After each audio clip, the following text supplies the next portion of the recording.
اللہ الرحمن الرحیم۔ القابات و خطابات کے موضوع پہ اس سے پہلے بھی ایک لیکچر دیا جا چکا ہے، اب اس سے دوم اسی القابات و خطابات کا آپ کی خدمت میں پیش کیا جاتا ہے۔ ایک لفظ ہے ام الخیر، یعنی خیر کی ماں۔ یہ حضرت رابعہ بصریہ رحمۃ اللہ علیہ ایک بہت بڑی بزرگ رہ چکی ہیں، خاتون تھی، ان کے بارے میں انہیں کہا جاتا ہے ام الخیر، یعنی خیر کی ماں۔ اور دوسرا جو ہے نقیب النقبا، حضرت اسد بن زرارہ رضی اللہ تعالیٰ عنہ کو کہا جاتا ہے جب 12 نبوی کو آپ صلی اللہ علیہ وسلم کی خدمت میں مدینہ سے لوگ آئے، تقریباً 12 تھے، اور وہ ایمان لائے، اور انہوں نے آپ صلی اللہ علیہ وسلم کو کہا کہ آپ ہمارے ساتھ تشریف لائیں، اور پھر آپ صلی اللہ علیہ وسلم نے ان میں سے ایک کو بڑا بنایا، ان کا نام تھا اسد بن زرارہ رضی اللہ تعالیٰ عنہ، اسی وجہ سے انہیں نقیب النقبا کہا جاتا ہے۔ اور اسی طرح سید التابعین حضرت اویس کرنی رحمۃ اللہ علیہ کو کہا جاتا ہے۔ حضرت اویس بہت بڑے اللہ والے گزرے ہیں جنہوں نے اپنی ماں کی بہت بڑی خدمت کی، اور ان کی جو ہے خدمت میں مسلسل رہے، اس وجہ سے دربار نبوت میں حاضر نہ ہو سکے، تو اس وجہ سے انہیں سید التابعین کہا جاتا ہے، یعنی یہ جو تابعین ہیں ان میں سب سے بڑا جو سردار ہے وہ حضرت اویس کرنی رضی اللہ تعالیٰ عنہ ہے۔ اسی طرح امیر البحر، یعنی یہ جو سمندر کا جو امیر ہے، انہوں نے کشتیاں بنائی اور قسطنطنیہ کو جو ہے فتح کرنے کے لیے اپنے جو ہے خدمات پیش کرنا چاہی، ان کا نام تھا حضرت امیر معاویہ رضی اللہ تعالیٰ عنہ۔ اس سے پہلے بھی ہم پڑھ چکے ہیں کہ حضرت امیر معاویہ رضی اللہ تعالیٰ عنہ حضور اکرم صلی اللہ علیہ وسلم کے برادر نسبتی تھے، اور اس کے علاوہ یہ اللہ کے نبی صلی اللہ علیہ وسلم کے برادر نسبتی ہونے کے علاوہ انہیں کاتب وحی بھی کہا جاتا ہے۔ اسی طرح مقری یعنی پڑھانے والا، یہ حضرت مصعب بن عمیر رضی اللہ تعالیٰ عنہ کو کہا جاتا ہے۔ یہ بڑے صحابی تھے، کیونکہ انہیں آپ صلی اللہ علیہ وسلم نے جب مدینہ سے لوگ آئے 12 نبوی 11 نبوی اس طرح جو ہے انہوں نے ایمان لایا، تو آپ صلی اللہ علیہ وسلم نے اپنا سفیر انہیں بنایا۔ کن کو؟ حضرت مصعب بن عمیر رضی اللہ تعالیٰ عنہ کو، اور انہیں مدینہ کے لوگوں کی تعلیم کے لیے مختص کیا، مقرر کیا، اور یہ انہیں مدینہ میں اسلام کی تعلیم دیتے تھے۔ اسی طرح بحر الجود، بحر الجود حضرت جعفر طیار رضی اللہ تعالیٰ عنہ کو کہا جاتا ہے۔ حضرت جعفر طیار رضی اللہ تعالیٰ عنہ حضرت علی رضی اللہ تعالیٰ عنہ کے بھائی تھے، اور ابو طالب کے جو ہے بیٹے تھے، اور حضرت جعفر طیار رضی اللہ تعالیٰ عنہ کو ذوالجناحین یعنی 2 پروں والا بھی کہا جاتا ہے۔ ذوالجناحین کے معنی 2 پروں والا، کیونکہ یہ ایک جنگ میں شریک تھے، تو کفار نے ان کے ایک ہاتھ کو کاٹ ڈالا، تو انہوں نے جھنڈا دوسرے ہاتھ سے اٹھایا، جب دوسرا ہاتھ کٹ گیا تو سینے سے جو جھنڈا ہے اس کو لیا، پھر سینے میں جب وار کیا گیا، پھر وہ گر کے شہید ہو گئے ہیں، لیکن جھنڈے کو اپنی زندگی میں گرنے نہیں دیا، تو اس وجہ سے انہیں ذوالجناحین کہا جاتا ہے، یعنی 2 پروں والا، 2 ہاتھ کٹ کے 2 پروں والوں کا خطاب انہیں مل گیا۔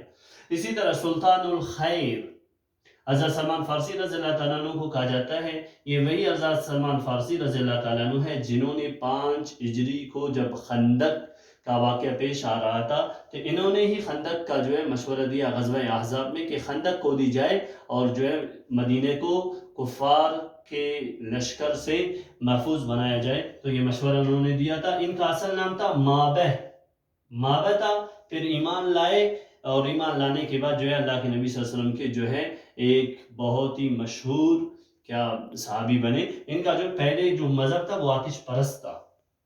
اسی طرح حب رسول یعنی اللہ کے نبی صلی اللہ علیہ وسلم کے محبوب کون تھے؟ حضرت اسامہ بن زید بن حارث رضی اللہ تعالیٰ عنہ، یہ اللہ کے نبی صلی اللہ علیہ وسلم کے محبوب تھے، ان کو بہت محبت اللہ کے نبی صلی اللہ علیہ وسلم کی طرف سے ملتی تھی۔ اسی طرح رازدان نبوت حضرت ابوبکر صدیق رضی اللہ تعالیٰ عنہ کو کہا جاتا ہے۔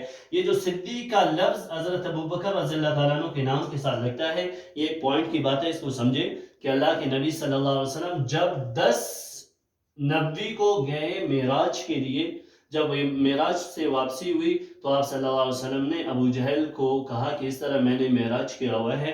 ابو جہل نے آپ صلی اللہ علیہ وسلم کی بات کو ٹکرایا اور کہے حضرت ابوبکر رضی اللہ تعالیٰ عنہ کے پاس، اور انہوں نے کہا کہ آپ کے ساتھی محمد صلی اللہ علیہ وسلم ایسی بات کرتے ہیں، تو حضرت ابوبکر صدیق رضی اللہ تعالیٰ عنہ نے فرمایا کہ اگر اللہ کے نبی صلی اللہ علیہ وسلم نے یہ بات فرمائی ہے تو وہ حق ہے، سچ ہے، اس میں کوئی جھوٹ کا شائبہ بھی نہیں۔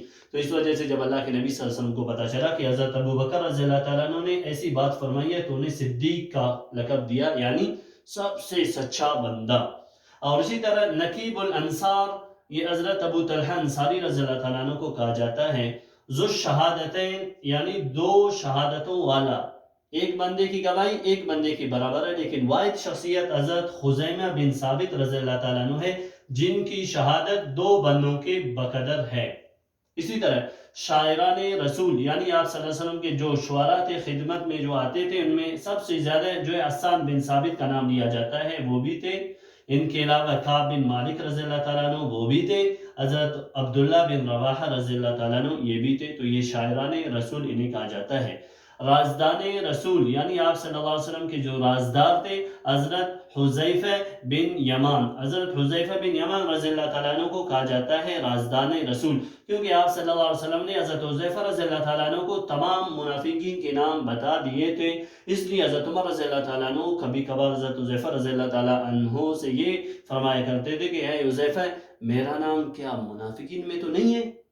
تو اس طرح جو ہے وہ اس خوف سے، اس ڈر سے کہ کہیں جو ہے میرا نام ان میں شامل نہ ہو جائے، تو وہ ان سے پوچھتے تھے۔ حضرت حذیفہ رضی اللہ تعالیٰ عنہ انہیں فرماتے تھے کہ نہیں، ان جو ہے بدبختوں میں اے امیر المؤمنین آپ خوش نصیب کا نام نہیں ہے۔ اسی طرح سلطان الخیر اور کثیر الروایہ، حضرت ابو ہریرہ رضی اللہ تعالیٰ عنہ کو کہا جاتا ہے، یعنی سب سے زیادہ جو احادیث مروی ہیں، احادیث بیان کی گئی ہیں آپ صلی اللہ علیہ وسلم کی جانب سے، وہ حضرت ابو ہریرہ رضی اللہ تعالیٰ عنہ ہے، جن سے 5374 احادیث مروی ہیں۔ انہوں نے 5374 احادیث جو ہے روایت کی ہے، بیان فرمایا ہے۔ اور اسی طرح آخری صحابی جو وفات پا چکے ہیں اس کے بارے میں مختلف اقوال ہیں، لیکن سب سے جو مستند جو بات ہے وہ حضرت انس بن مالک رضی اللہ تعالیٰ عنہ کے بارے میں کتابوں میں ملتا ہے کہ وہ 93 ہجری میں فوت ہو چکے ہیں، اور جو ہے آخری صحابی ہیں جو وفات پا چکے ہیں۔ اسی طرح یہ فاروق کا جو لقب ہے وہ حضرت عمر فاروق رضی اللہ تعالیٰ عنہ کے لیے استعمال کیا جاتا ہے۔ اس کا بھی بڑا ہی دلچسپ جو ہے واقعہ ہے کہ کیوں فاروق، حضرت عمر فاروق رضی اللہ تعالیٰ عنہ کو کہا جاتا ہے۔ حضرت عمر رضی اللہ تعالیٰ عنہ جب ایمان لائے، ان کے ایمان لانے کے بارے میں بھی انشاءاللہ میں کبھی لیکچر دوں گا۔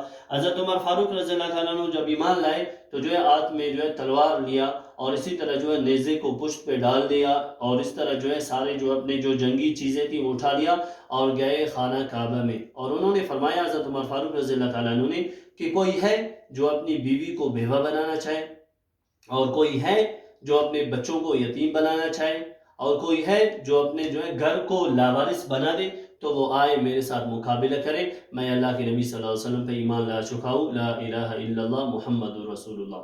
جب آپ صلی اللہ علیہ وسلم کو یہ باتیں معلوم ہوئی تو آپ صلی اللہ علیہ وسلم نے فرمایا کہ یہ فاروق ہے۔ فاروق یعنی حق اور باطل میں فرق کرنے والا۔ اسی طرح قرآن کے لیے ایک لفظ استعمال ہوتا ہے، قرآن مجید کے لیے فرقان۔ فرقان کے معنی بھی یہی ہے کہ حق اور باطل میں فرق کرنے والا۔ جو قرآن ہے وہ حق کو بھی آشکارا کر دیتا ہے، اور جو باطل ہے اس کو بھی جو ہے ہائی لائٹ کرتا ہے، بیان کرتا ہے۔ تو اس لیے فرقان قرآن کے لیے استعمال ہوتا ہے، اور فاروق حضرت عمر فاروق رضی اللہ تعالیٰ عنہ کے لیے استعمال کیا جاتا ہے۔ تو یہ القابات و خطابات کے بارے میں جو دوسرا اس کا حصہ تھا وہ بھی آپ کی جو ہے خدمت میں پیش کیا جا چکا ہے۔ تو جو ہمارے ویورز نئے ہیں اس چینل پہ، وہ اس چینل کو سبسکرائب کریں، اور ساتھ ہی بیل آئیکن کو دبائیں، اور یہ جو لنک ہے اس کو اپنے دوستوں کے ساتھ شیئر کریں تاکہ یہ اسلامی معلومات اور اپنی تاریخ سے جو ہے آدمی واقف ہو جائے۔ کیونکہ تاریخ کے بارے میں بھی یہ آتا ہے کہ جو قوم اپنی تاریخ سے ناشنا ہوتی ہے اس کا وجود ہی ختم ہو جاتا ہے۔ تو اس لیے یہ آپ چینل کو جو ہے سبسکرائب کر کے شیئر کر دیں تاکہ سب کا بھلا ہو۔ والسلام۔